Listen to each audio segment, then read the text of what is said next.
ملک کے دیوالیہ ہونے کا اعتراف کر لیا ہے، واضح کیا ہے کہ جس قسم کے ملک کے حالات ہیں وہ ایک دیوالیہ ملک کے ہوتے ہیں۔ سیالکوٹ میں تقریب سے خطاب میں انہوں نے قرض اتارنے کا نسخہ بھی بتا دیا۔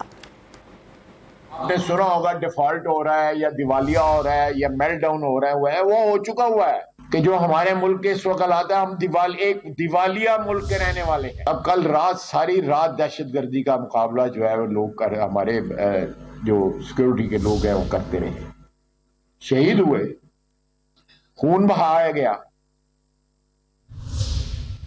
جانیں گئیں، قیمتی جانیں گئیں۔ یہ دہشت گردی کے کون موجد ہیں؟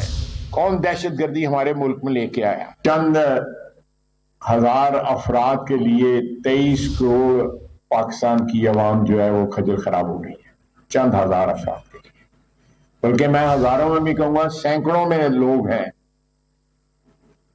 جو انتہائی پریولیجڈ ہیں، ان کے لیے جو ہے پاکستان کے عوام کو انڈر پریولیجڈ رکھا جا رہا ہے۔ میں نے خود پچھلے 32 سال میں اس ملک کی سیاست کو جو ہے ڈیگریڈ ہوتے دیکھا ہے،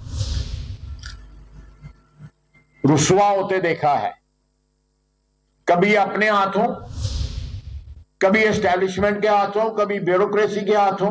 حکومت کی زمین پہ 1400-1500 کنال کے اوپر جو ہے گولف کلب بنے ہوئے ہیں، جن میں اس ملک کی اشرافیہ جو ہے وہ اپنی شام بسر کرتی ہے۔ اگر آپ اس میں 2 کلب ہی بیچ دینا تو آپ کا کم از کم چوتھے حصہ جو ہے نا آپ کا قرضہ جو ہے اتر سکتا ہے۔